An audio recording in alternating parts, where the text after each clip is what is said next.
ना कोई राजा, ना कोई तानाशाह। भारत को चलाता है एक ही किताब, संविधान। 1947 में आज़ादी के बाद भारत को एक मजबूत सिस्टम चाहिए था। तभी डॉक्टर भीमराव अंबेडकर और उनकी टीम ने मिलकर बनाया भारत का संविधान।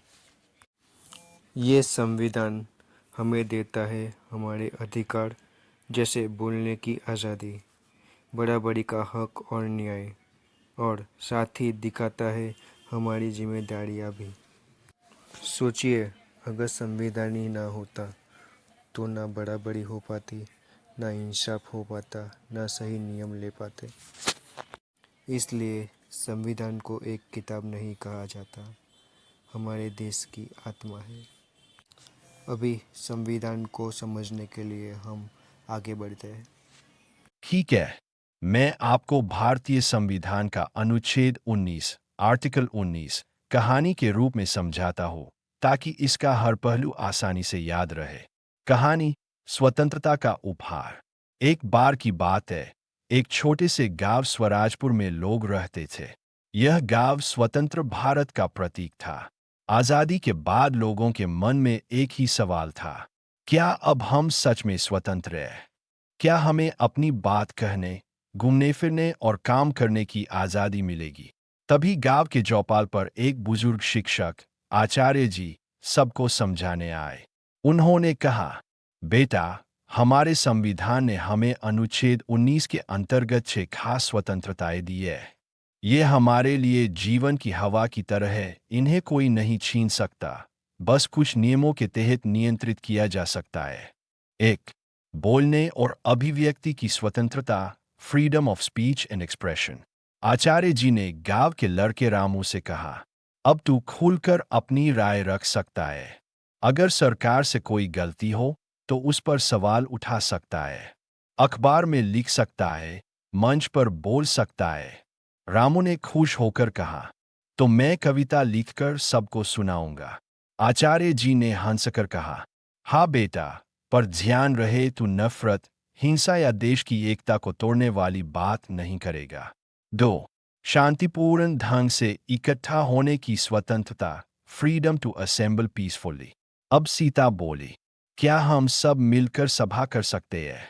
आचार्य जी बोले, हाँ, तुम सब लोग गांव के मैदान में इकट्ठा होकर अपनी मांग रख सकते हो, लेकिन याद रखना यह सब शांतिपूर्ण होना चाहिए, बिना हथियारों के। 3, संगठन या संघ बनाने की स्वतंत्रता, फ्रीडम टू फॉर्म एसोसिएशंस।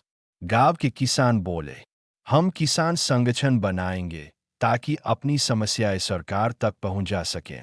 आचार्य जी बोले, हाँ, यही तुम्हारा अधिकार है। मजदूर, शिक्षक, व्यापारी सब अपने संगठन बना सकते हैं। 4, देश में कहीं भी आने जाने की स्वतंत्रता, फ्रीडम ऑफ मूवमेंट। एक चरवाहा गोपाल बोला, क्या मैं अपने गांव से निकलकर किसी भी राज्य में घूम सकता हूँ? आचार्य जी ने कहा, बिल्कुल, भारत तेरे लिए खुला है। तू कश्मीर से कन्याकुमारी तक जा सकता है। बस सुरक्षा कारणों से कुछ इलाकों पर सरकार रोक लगा सकती है। 5, भारत के किसी भी हिस्से में बसने की स्वतंत्रता, फ्रीडम टू रिसाइड एनीवेयर। अब रीना ने पूछा, अगर मैं दिल्ली जाकर रहना चाहूँ तो? आचार्य जी बोले, हाँ, तू कहीं भी रह सकती है, कोई तुझे रोक नहीं सकता। बस जनजातीय इलाकों या सेना के कुछ क्षेत्र विशेष अनुमति से ही खुलते हैं। 6, कोई भी पेशा चुनने या व्यापार करने की स्वतंत्रता, freedom of profession, occupation, trade and business.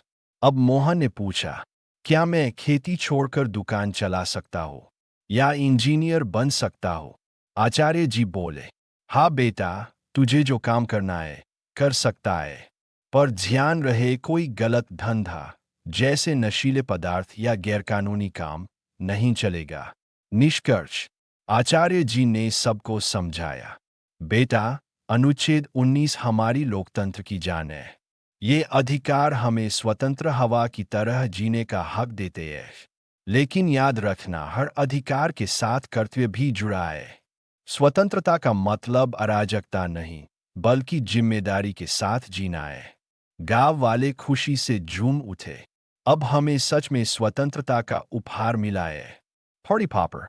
इस तरह अनुच्छेद 19 भारत के हर नागरिक को विचार, बोलने, संगठन बनाने, घूमने, बसने और पेशा चुनने की स्वतंत्रता देता है, लेकिन संविधान के नियमों और राष्ट्रीय हित के दायरे में। इंडियन कॉन्स्टिट्यूशंस के आगे के अध्याय को सुनने के लिए बने रहिए इस चैनल्स पे। सब्सक्राइब कीजिए, लाइक कीजिए, शेयर कीजिए।